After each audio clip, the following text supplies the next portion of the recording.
Hurricane Florence is barreling toward the southeastern United States. The storm could hit the Carolina coast Thursday as a Category 3 or higher. Millions of people are bracing for heavy rain, flash flooding, high winds, and dangerous surf. In fact, one person reportedly has already drowned from rough waves, off the coast of central Florida, and officials are blaming Florence. For more on the hurricane now, we want to bring in CBS News correspondent David Begnaud. He is with me from Wilmington, North Carolina. David, this area could really take a direct hit from Florence. What can you tell us about how people are preparing?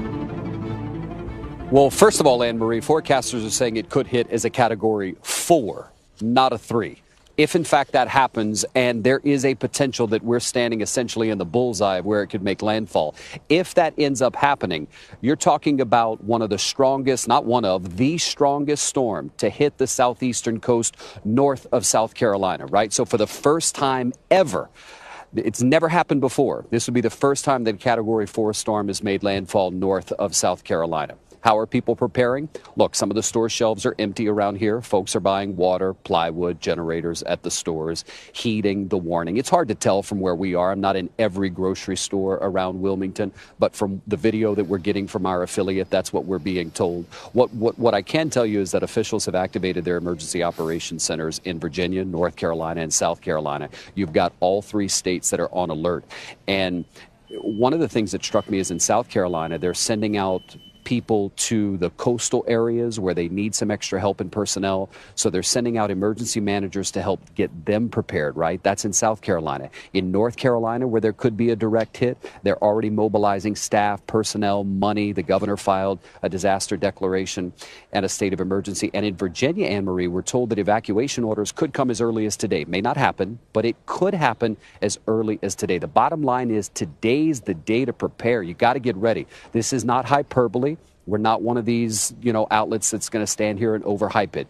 You got to get ready. This could be the worst. And remember, they're talking about a storm here that once it makes landfall could essentially slow down. Not necessarily stall, but almost stall and drop so much water that it could be catastrophic, essentially. And Anne Marie, every forecaster and meteorologist I've spoken to has told me, David, perhaps the greatest threat here is going to be flooding. Yes, the winds will be serious, but it's after the winds, the flooding is what we really worry about. FEMA Administrator Brock Long joins us now from Washington, D.C. with the latest on the federal government's response. Good morning, Administrator. Let me ask you, this hurricane is strong and it is big. And I was looking at some of the data that less than 50% of the people under mandatory evacuation orders actually heed that call. Is this a life-threatening storm? Yes, ma'am, it is. It's not a question of if Florence is going to impact the Carolinas and Virginia. It's going to, and it's going to be a devastating storm. This reminds me, I'm a North Carolina native. I grew up in Newton, North Carolina in 1989. Hurricane Hugo, the last landfall in Category 4 storm into the Carolinas, came right over my house. We were out of power for 10 days. I was out of school, if I remember, 2 weeks. And so this storm is setting up to be very similar to that one. So we're really hoping that people will heed the governor's warnings in South Carolina, North Carolina, and Virginia today, and make sure that you're taking proper precautions to get out of the storm surge areas and into facilities that can withstand the winds. And then the National Hurricane Center is warning that this storm is going to linger once it hits. How does that affect FEMA's response? Yes, ma'am. So this is going to be a marathon event.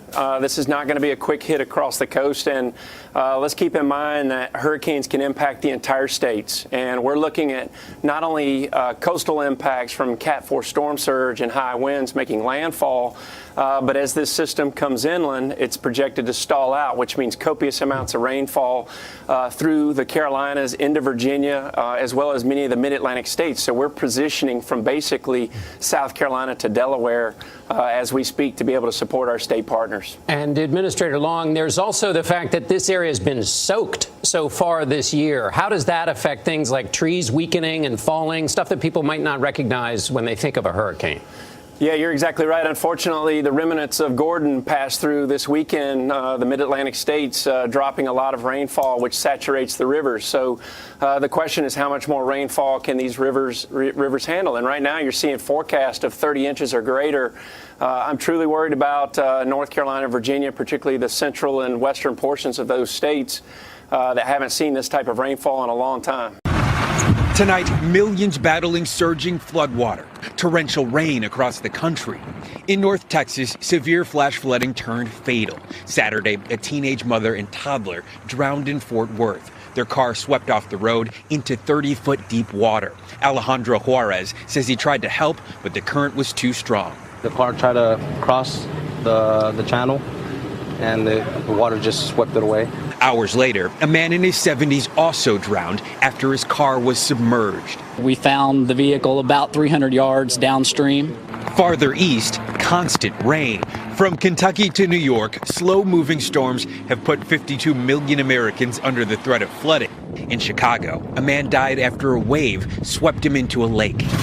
All this as the Southeast scrambles to prepare for Hurricane Florence. I am worried. I'm concerned. So I'm going to do everything I can. The storm, now picking up strength over the Atlantic, could be the first hurricane to make landfall on the East Coast this season. Prepare for the worst, but hope for the best. The preps come exactly 1 year after Hurricane Irma ravaged the southern seaboard, devastating the Florida Keys, causing more than $50 billion in damage. The country already feeling the full wrath of surging storms, while millions more now brace for impact. Jim, I have to say, I was last on TV at 5 in the morning, and back then it was a Category 3. Now it has strengthened already, just in that many hours. I'm not sure it was when you or were it was on actually this 2 to 3. Yeah. And now it's a 4. 4. So, and it's continuing to intensify. It's now got maximum sustained winds at 140 miles per hour. And it's going to be a real concern. Now, it is moving west-northwest at 13 miles per hour, so it's starting to take a turn, but it is going to be a very gradual, painful turn. And it's that turn that's got everybody perplexed right now as to where it's going to go. And we're going to give you our best educated guess shortly. There are folks who are watching, Jim, right now. They're seeing this storm system and looking at the dynamics of it. This storm's only moving at 13 miles per hour. Why would the governor issue orders for evacuation for those 8 counties along the coast today with a storm that, to most people, the casual viewer, looks like it's moving very slowly? And they haven't even issued the first hurricane watch or warning. Wow. There are no watches and warnings out at this point. So why? That is because today we live in a situation where we now have more than 1 million people who live along the coast. The estimates are it takes 60 hours to evacuate Charleston, okay? So if you evacuate Charleston, you can't base that time on when the storm is going to arrive. You have to base it on when the tropical storm force winds are going to arrive, and those could arrive as early as Thursday morning. Backtrack that. The clock is now ticking. It's 60 hours away. If we can for a moment, I'd like to draw comparisons to a storm that a lot of people in the Midlands know all too well about, 1989 Hurricane Hugo, because I've heard a lot of people say, hey, this is going to be like Hugo. It's taking the same track as Hugo, but that's really not true, is it? It is not true. This is nothing like Hurricane Hugo. In fact, what's so unusual about this storm is where it is. A hurricane has never hit the United States. Oh, goodness. So this is a very unusual situation. And I want to say, piggyback on something Darcy said, talking about the fact that it's only moving 13 miles an hour and now we're evacuating and schools are closed. We have school-age children. Our phone started blowing up at about 3:45 this afternoon as everybody was realizing that schools canceled for the rest of the week in most places. But that is because we need our public schools in South Carolina, in the Midlands, for shelters. And we need the school buses. If there are going to be a substantial amount of evacuations, then there's going to need to be transportation, and I think those school buses are being counted on for some of that transportation. And the governor mentioned this earlier today. He said that a lot of people were not going to be happy about these mandatory evacuations, but he'd rather be safe than sorry. And at the end of the day, he doesn't want anybody to lose their lives because of a storm that could hit our coast. Exactly. And you have, I sympathize with his situation because everything is telling us at the moment that the likelihood is North Carolina. But there's still that chance it may hit South Carolina. And you can't wait until you are certain to do what he's having to do. He has to start now, even though there are no watches, there are no warnings. Even if there is a North Carolina landfall, yes, there could still be a real impact here in the Midlands. There are going to be impacts no matter where this storm hits, because in the case of North Carolina, if it comes in there, that's where the focus of the rain is going to be. This system is going to be slowing down, and you'll see this when we get to the forecast in a little bit. It's going to be slowing down. It's going to be dumping a lot of rain. Where is that water going to go? Well, it's going to go into the rivers, and those rivers flow into South Carolina. And we saw a good example of this back in 2016 with Nichols. Nichols was hit by a lot of rain, but it was even heavier up in North Carolina. All that came down into South Carolina and created a real mess. A mess. Let me ask you this. I was tweeting out some of your stuff today and Efren Afante's stuff, and I got some questions from viewers about the cone of uncertainty. Yes. It's something we talk about. It's something you hear about during times like this, during Hurricane Florence. Can you explain to our viewers what the cone of uncertainty means and why that's so important for us? You know, there's a certain amount of error in the forecast, and this cone that you see, there's a 67% probability that the hurricane is going to make landfall in that cone. Okay. Okay, now that's a 67% probability. There's also a 33% chance that it's going to be outside that cone. With a storm of this magnitude, you have to be 100% correct. And so the governor doesn't have a choice. He's got to go because, yeah, the storm may go to North Carolina, but in evacuations, you have to be 100% correct. There is no margin for error. You've been a meteorologist for more than 40 years, Jim. Does this storm remind you of anything you've seen in the past? We've already discounted Hugo. This is nothing like Hugo. Does this remind you of anything else? Well, it could be. Now, the most powerful hurricane to hit North Carolina has been Hurricane Hazel. This one could be worse than that. Now, what I want to caution people, you're going to see fluctuations in intensity. It may go up to 155 miles per hour. It might go down to 135 miles per hour and then jump back up to 145 miles per hour. That's the nature of the beast. We're 3 days away from landfall. It is extremely difficult for a hurricane to maintain this intensity for that long. The atmosphere, there is a tremendous amount of work going into the atmosphere maintaining this strength. And so there are going to be fluctuations. There's going to be fluctuations in the forward speed. And it's going to be approaching the coast faster than it's going to be going when it makes landfall. Then it'll slow down. It'll slow down. That's a scary thought, because we saw what happened in Hurricane Harvey last year when a storm makes landfall and slows down. Yeah, this could be an East Coast Harvey in North Carolina, maybe. It's not out of the realm of possibility. Hurricane Florence is bad and getting worse and targeting, at least for the moment, the Carolinas.